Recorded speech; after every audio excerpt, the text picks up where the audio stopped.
talaga si Orme. Ito panoorin natin tong 19 million na barangay hall na pinatayo ni Chihuahua. Yung congressman daw, yung Chihuahua, tawag sa kanya, Chihuahua eh. Kupal talaga, 19 million. Pinayo sa bangketa. Kupal talaga. Baka talaga.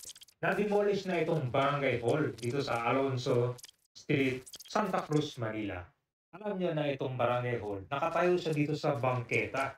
So, dinimolish ito, seguridad at kapanatagan ng ating kababayan, lalo na sa mga estudyante. Tama po kayo, itong barangay hall ay nakatayo dito sa bangketa at sa gilid ng high school lang. So tara, alamin natin ngayon kung bakit ba ito natayo.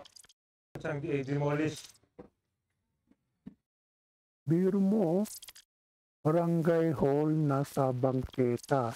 Saan dadaan yung mga tao, yung mga estudyante, kung hindi doon sa kalsada. Kung may dumaan na kotse, sasakyan, di mabubundol sila.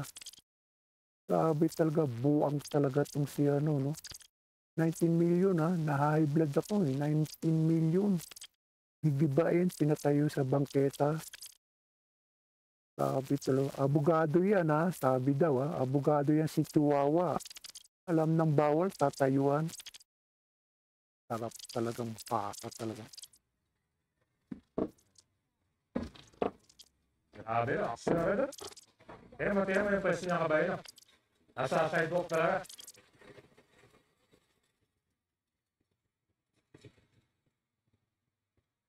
Diba, wala madaanan yung tao dyan.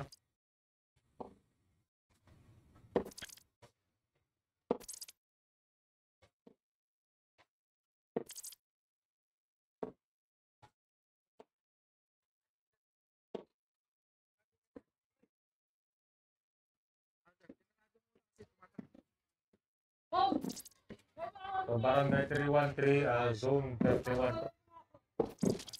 Nasa likod na pala ng school. Kakaiba din pala yung lokasyon nitong barangay hall na natayo nila.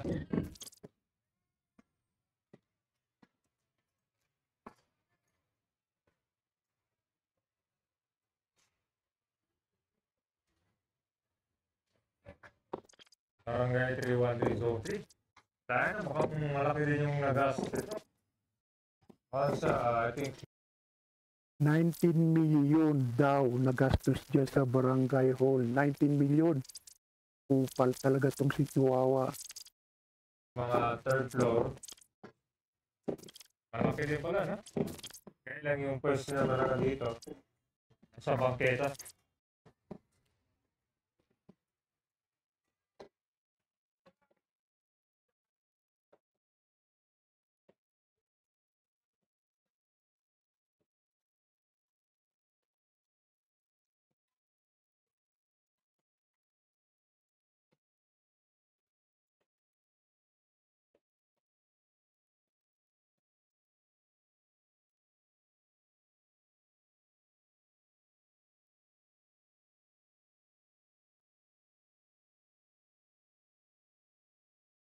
Grabe talaga itong barangay hall. Hinarang yung school, yung bintana. Saan kaya yung hangin naharang? Grabe talaga itong kupal talaga. Nakaka-high blood.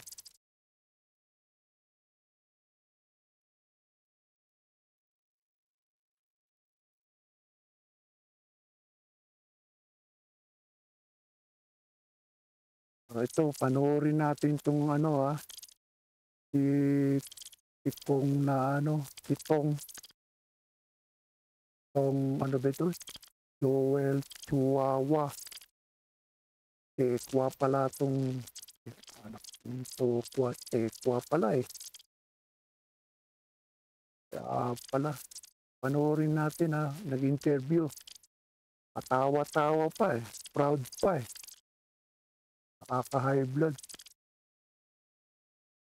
Sa kamakailang panayam, pinahayag ni Manila 3rd District Representative Joel Chua ang pagkakadawit sa isyu ng ginibang barangay hall ng Barangay 313 sa Santa Cruz, Maynila noong July 9. Unang-una ito, dumaan naman ito sa lahat ng proseso. dumaan sa tamang proseso. Bangketa, bangketa, hoy, hoy, hoy. Bangketa, tatayuan mo ng barangay hall. Sabi nila, abogado ka raw. Anak ka ng kupal ka talaga. Bangketa, tatayuan sa tamang proseso. Naulo ka talaga, nakaka-high blood ka magsalita. Anak ka ng baka ka talaga. Namo talaga. Namo.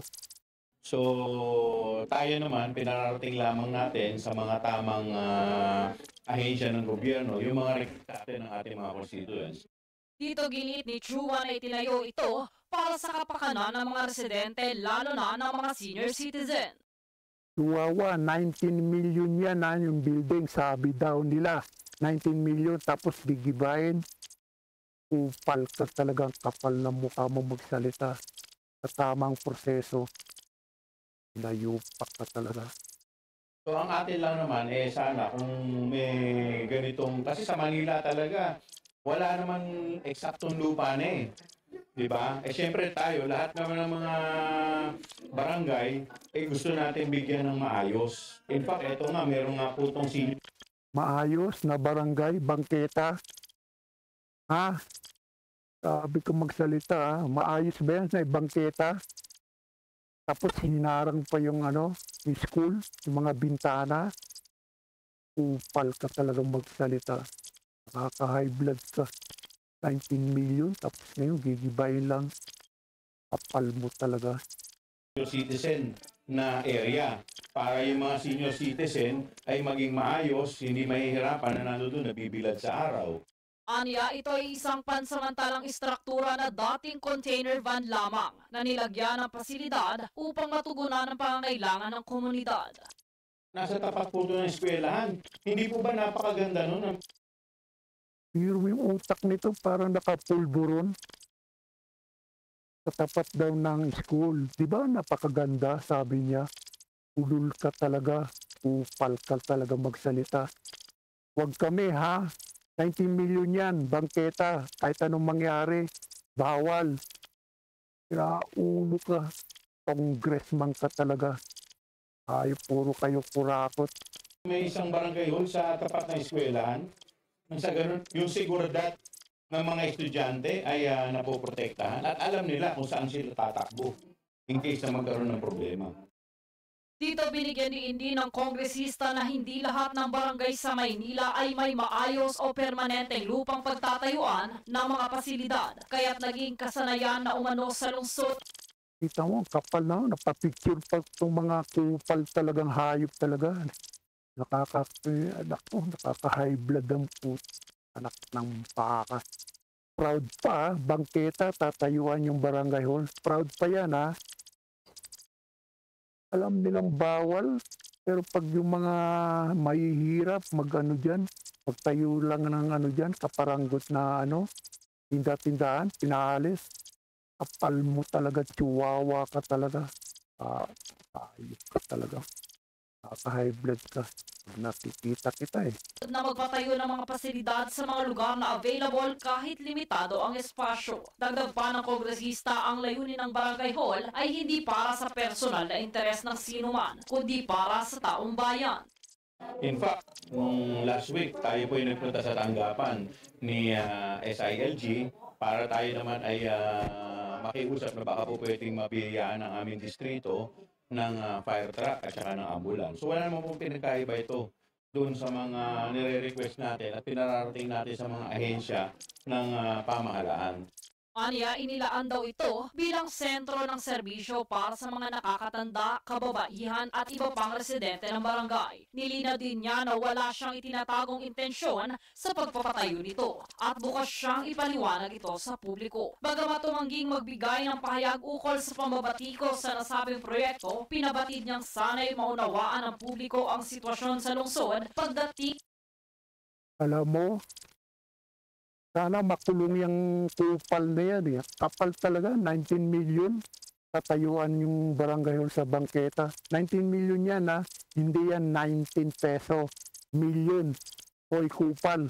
Kapal mo talaga magsalita ng mga katuwiran mo. Nakaka-high blood ka talaga. Grabe ka. Parang iinom ako ng gamot sa high blood sa'yo ah. Hinayupak ka talaga. Paka ka talaga. Namo. Namo. Tak. Inabo. Sabi ka, high blood ako sa'yo. Katwiran, 19 million. Gagawin lang ng ganyan. Sabi ka talaga ha. Oh, high blood ako. Mamaya, iinom ako ng gamot. 19 million, biro mo na sa barangay Bangketa, tinayo, 19 million. Sino bang hindi ma-high blood yan? Puro kurakot, puro kurakot. Grabe talaga. Grabe talaga. High blood. Babu.